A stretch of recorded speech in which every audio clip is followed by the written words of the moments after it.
آج فیض احمد فیض کی جس غزل پر ہم بات کریں گے اس کا پہلا شعر ہے: نہیں نگاہ میں منزل تو جستجو ہی سہی، نہیں وصال میسر تو آرزو ہی سہی۔ اس کے اگر مشکل الفاظ کی بات کریں تو اس میں ایک ہی مشکل لفظ ہے پہلے مصرے میں، جستجو۔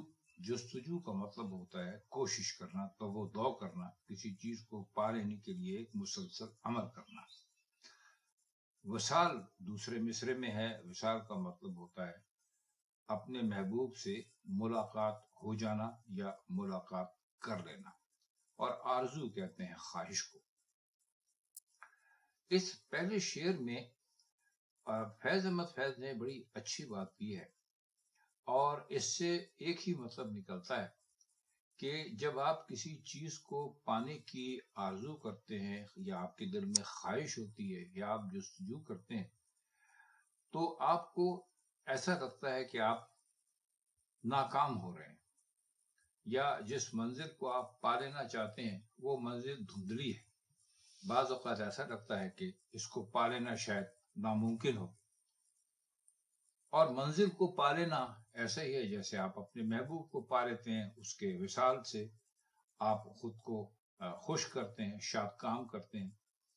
تو فیض یہ کہتے ہیں کہ اگر آپ جستجو کرنے والے آدمی ہیں، اگر آپ مسلسل کوشش میں یقین رکھتے ہیں، تو آپ اس بات کی فکر نہ کریں کہ اتنی کوشش کے باوجود بھی آپ کو منزل دکھائی نہیں دے رہی ہے۔ آپ اس کی آرزو نہ چھوڑیں، یعنی جب آپ کسی کام کو کرنے کا تہیہ کر لیتے ہیں اور اس میں مسلسل آپ کو ناکامی بھی ہوتی ہے تو آپ بددل ہو کر اپنی کوشش کرنا ترک نہ کریں۔ آپ یہ نہ سوچیں کہ چونکہ مجھے منزل نہیں مل رہی ہے تو میں یہ راستے چھوڑ دیتا ہوں۔ تو کہتے ہیں کہ وہ آرزو جو ہے اس کو آپ کبھی نہ مرنے دیں، اس آرزو کی جوت یا روشنی اپنے دل میں ہمیشہ جگائے رکھیں۔ کیونکہ دیکھیے نا، اگر آپ کسی چیز کو پانا چاہتے ہیں اور آپ اس کو پا نہیں پاتے یا پا نہیں پا رہے ہیں، اب بہت ہی وقت آپ کو لگ رہا ہے، تو کہتے ہیں کہ مایوسی نہیں ہونی چاہیے۔ اگر آپ کو وہ چیز آج نہیں ملی تو کل مل جائے گی، تو اس چیز کو پانے کی جو آرزو ہے اس کو آپ اپنے دل میں نہ مرنے دیں، اس آرزو کو ہمیشہ زندہ رکھیں۔ تو جب ایک آرزو آپ کے دل میں زندہ رہے گی تو ظاہر ہے کہ آپ کی کوشش بھی اسی طرح جاری و ساری رہے گی۔ تو اس شعر میں فیض احمد فیض نے ایک چند الفاظ میں ایک بہت ہی خوبصورت بات کی ہے، اور زندگی کے ایک مسلسل عمل کا ہمیں سبق دیا ہے۔ دوسرے شعر کی طرف آتے ہیں: نہ تن میں خون فراہم نہ اشک آنکھوں میں، نماز شوق تو واجب ہے بے وضو ہی صحیح۔ اس کے پہلے مصرے میں فراہم جو ہے اس کا مطلب ہوتا ہے مل جانا، پا لینا، کسی چیز کا ہونا۔ تن آپ سب جانتے ہیں جسم کو کہتے ہیں، اشک کہتے ہیں آنسوؤں کو۔ اب نماز شوق، یہ ہم جب اس کے دوسرے مصرے کے معنی کریں گے تو پھر آپ کو بتلائیں گے۔ اس میں بھی انہوں نے یہی کہا ہے کہ آپ کے اندر اگر ہمت نہیں ہے اور آپ میں کچھ بھی ایسا حوصلہ نہیں ہے، پھر بھی آپ اپنا کام کرتے رہیں۔ یہ تو اس کے بہت ہی سطحی سے معنی ہیں۔ دراصل وہ ایک عاشق پر رکھ کر بات کر رہے ہیں۔ آپ جانتے ہیں کہ عاشقوں کے لیے مشہور ہے عاشق اور خون اور جگر، یہ اردو شاعری میں آپ کو قدم قدم پر ملتے ہیں۔ تو اس شعر میں فیض احمد فیض یہی کہہ رہے ہیں کہ آپ ایک ایسے عاشق ہیں جس کو اپنے محبوب کے دربار میں جا کر نماز شوق ادا کرنی ہے، یعنی اپنی چاہت کا اظہار کرنا ہے۔ تو محبوب سے دوری نے عاشق کا یہ حال کر دیا ہے کہ نہ اس کے جسم میں اب خون باقی رہا ہے، کہ اس نے اپنا سارا خون اس راستے میں جلا دیا ہے، لٹا دیا ہے، اور وہ اتنا رویا ہے کہ اب اس کی آنکھوں سے آنسو بہنا بھی بند ہو گئے ہیں۔ اور عاشقوں کے لیے کہتے ہیں کہ جب وہ اپنے محبوب کے دربار میں جاتے ہیں اور نماز شوق ادا کرتے ہیں تو وہ اپنے آنسوؤں سے وضو کرتے ہیں۔ یہ دیکھیے، یہ سارے جو ہیں یہ استعارے ہیں، ایک طرح کے تشبیہات ہیں، فرض کی ہوئی باتیں ہوتی ہیں لیکن شاعر، ہم نے آپ سے کئی مرتبہ پہلے بھی کہا ہے کہ وہ جو اس کی داخلی کیفیات ہوتی ہیں، یعنی اس کے اندر جو کچھ موجود ہوتا ہے، ان کا وہ اظہار جو خارجی کیفیات سے کرتا ہے، تو اس کا مطلب یہ نہیں ہوتا کہ شاید اس نے کوئی گپ لگا دی ہے یا کوئی ایسی بات کر دی جو لایانی ہے یا جس کا کوئی مطلب نہیں ہے. ایسا نہیں ہوتا. وہ صرف زمانے پر رکھ کر، دنیا پہ رکھ کر، ظالم محبوب پر رکھ کر یا نظام پر رکھ کر، کسی طرح بھی آپ کہہ لیجئے، وہ بات کرتا ہے اصل میں وہ جو کہ اس کے اندر چھپی ہوتی ہے. اسی لیے کہتے ہیں نا کہ شعر فہمی جو ہے وہ بھی ایک طرح کا فن ہے. انگریزی میں کہہ لیے تو آرٹ ہے. ہر ایک کی سمجھ میں ہر شعر نہیں آتا. لوگ بہت سرسری معنی لیتے ہیں، جبکہ فیض احمد فیض کے پائے کے جو عظیم الشان شاعر ہیں، وہ اپنی جو داخلی کیفیات ہوتی ہیں ان کو اپنے جو خارجی احساسات ہوتے ہیں ان پر رکھ کر بیان کرتے ہیں. تو اس میں اس شعر میں انہوں نے یہی کہا ہے کہ ہم ایک ایسے عاشق ہیں کہ جس کے نہ تو جسم میں خون باقی رہا ہے، نہ جس کی آنکھوں میں آنسو باقی رہے ہیں، لیکن ہمیں نماز شوق ادا کرنی ہے تو ہم بے وضو ہی ادا کر لیتے ہیں. اب نماز شوق بے وضو ادا کرنے کا مطلب ان کا یہ ہے کہ نہ جسم میں جان ہے، نہ آنکھوں میں آنسو ہیں، نہ ویسے حالات ہیں، لیکن ہم اپنا کام کیے جائیں گے. ہمارے پاس یہ کوئی بہانہ، یا انگریزی میں آپ کہہ لیجیے تو ایکسکیوز نہیں ہوگا کہ میں، اگر آپ صرف اس کو اپنے وطن پر رکھ کر دیکھ لیں، اکثر شاعری جو ہے فیض کی ہمیں کچھ اور نظر آتی ہے باہر سے، لیکن اندر سے کچھ اور ہوتی ہے. وہ بہت بڑے وطن پرست تھے. تو انہوں نے، بلکہ نظام کو تبدیل کرنے والے بھی تھے. یہ ہم آپ سے کئی مرتبہ کئی غزلوں کی تشریحات میں پہلے بھی عرض کر چکے ہیں. تو وہ کہتے ہیں کہ آپ یہ کوئی بہانہ نہیں کر سکتے کہ میں بھائی اس لیے نماز نہیں پڑھ سکتا کہ میرا وضو نہیں ہے. یہ مطلب ایک دنیاوی قسم کی بات ہے.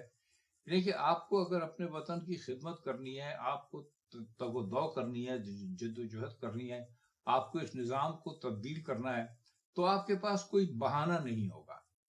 یعنی اگر آپ عاشق ہیں تو آپ کے پاس یہ بہانہ ہے کہ جی میرے پاس تو جسم میرے خون ہی نہیں ہے، نہ میری آنکھوں میں آنسو ہیں، خون نہیں ہے تو میں کھڑا نہیں ہو سکتا، نہ آدمی جیسے کھڑے ہوتے ہیں، اور آنسو نہیں ہے تو میں وضو نہیں کر سکتا، تو میں کیسے اپنے محبوب کی نماز شوق ادا کروں. تو وہ کہتے ہیں یہ سب بیکار کی باتیں ہیں. اگر آپ کو نماز شوق ادا کرنی ہے تو آپ بے وضو بھی ادا کر سکتے ہیں. مطلب یہی ہے کہ کسی قسم کی بھی حالات آ جائیں، آپ یہ نہیں کہہ سکتے کہ میں تھک گیا ہوں، میں ہار مان چکا ہوں. اگر آپ کا جذبہ صادق ہے اور سچا ہے تو آپ کے پاس کوئی بہانہ نہیں ہونا چاہیے. آپ کو اپنی دھن میں مست اپنا کام کرتے رہنا چاہیے. تیسرا شعر ہے: کسی طرح تو جمے بزم میں کدے والو، کسی طرح تو جمے بزم میں کدے والو، نہیں جو بادہ و ساغر تو ہاؤ ہو ہی سہی. بزم کہتے ہیں محفل کو، میں کدے والو یعنی شراب خانے والوں، اور بادہ و ساغر شراب پینے کے وہ ہوتے ہیں سارے شراب کا برتن اور جس میں شراب پی جاتی ہے وہ. ہاؤ ہو جو یہاں پر ایک لفظ استعمال ہوا ہے، یہ شور و ووگے کے لیے استعمال ہوا ہے. یعنی جب محفل جم جاتی ہے، لوگ شراب پینے لگتے ہیں، اپنے اپنے حال میں مست ہو جاتے ہیں. بعض لوگ شراب کے نشے میں اس قدر ڈوب جاتے ہیں کہ ان کو اپنے ارد گرد کا پتہ نہیں چلتا، تو وہ شور اور ہنگامہ شروع کر دیتے ہیں. تو شرابیوں کی محفل کا ایک پورا نقشہ کھنچ جاتا ہے. تو وہ یہ کہتے ہیں، اصل میں یہ جو شعر نمبر 2 ہے اور شعر نمبر 3 ہے، اس کا کم و بیش ایک ہی مطلب ہے. وہ یہ کہتے ہیں کہ کسی طرح تو جد و جہد شروع ہو بھائی، کسی طرح تو کام کرنا شروع ہو. آپ یہ نہیں کہہ سکتے کہ بھائی ہم ایک شراب کی ایک محفل میں آئے ہیں، تو ایک عجیب شراب کی محفل ہے کہ نہ یہاں پر بادہ ہے نہ یہاں ساغر ہے، تو اور کچھ نہیں کر سکتے تو شور مچا کے وہ ماحول پیدا کر دو. جو مے خانے میں ایک ماحول ہوتا ہے وہ ماحول پیدا کر دو.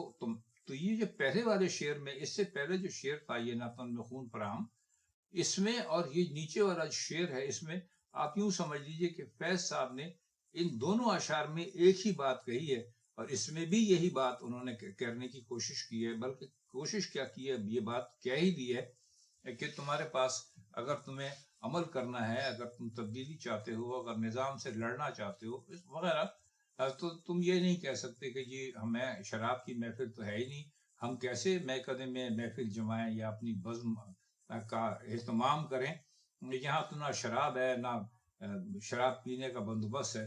تو کہتے ہیں اگر کچھ بھی نہیں ہے اور تمہیں ایک بزم کا ماحول بنانا ہے تو شور و غوغہ شروع کر دو، ہاؤ ہو شروع کر دو، کچھ تو محسوس ہو کہ کوئی کام کہیں پر ہو رہا ہے۔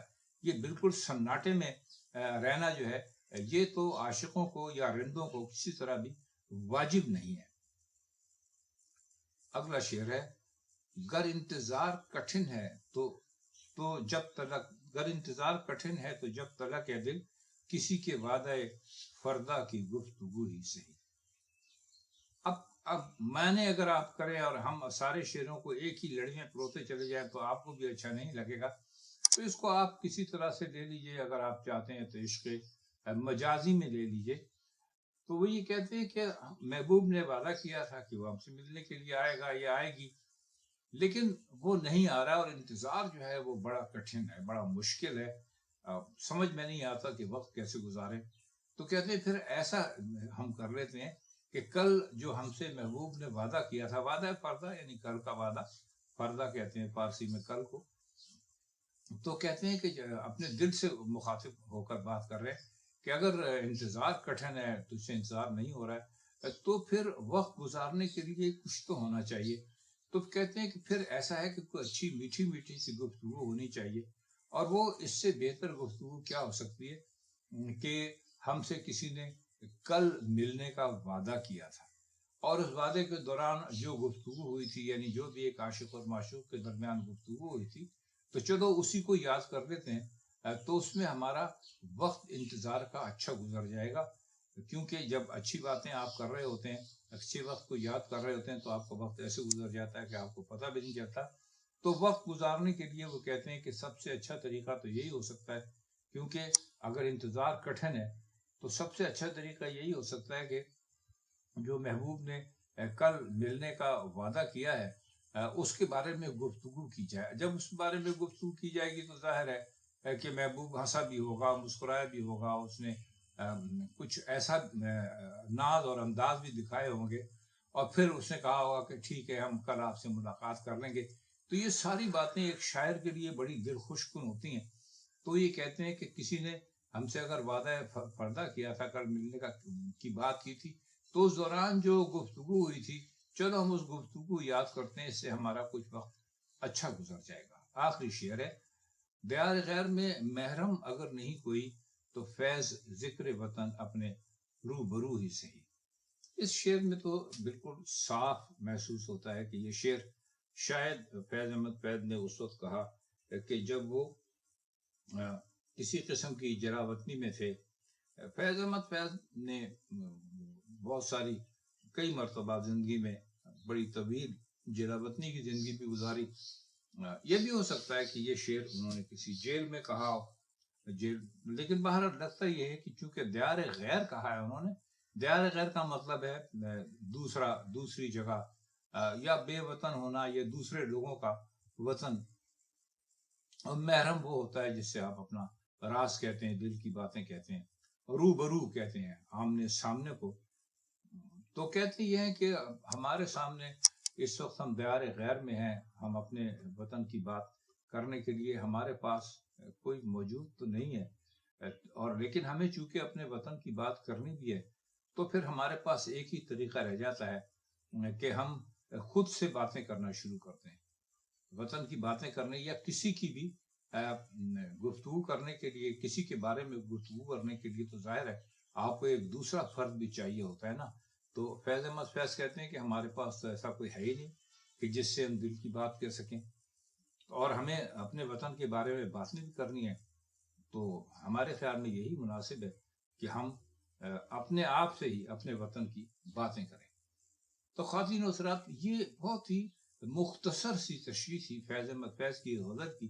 ہم آپ سے پہلے بھی کئی مرتبہ کہہ چکے ہیں کہ اگر آپ کو یہ غزلیں اچھی لگتی ہوں تو آپ کم از کم ہمارے چینل کو ہماری کوشش کو لائک ضرور کر دیا کریں، تاکہ ہمیں اندازہ ہو سکے کہ آپ کو یہ پروگرام کیسے لگ رہے ہیں۔ تو فیض کی کسی اور غزل کے ساتھ انشاءاللہ آپ سے پھر ملاقات ہوگی. تب تک کے لیے میں چاہتا ہوں آپ سے اجازت. خدا حافظ.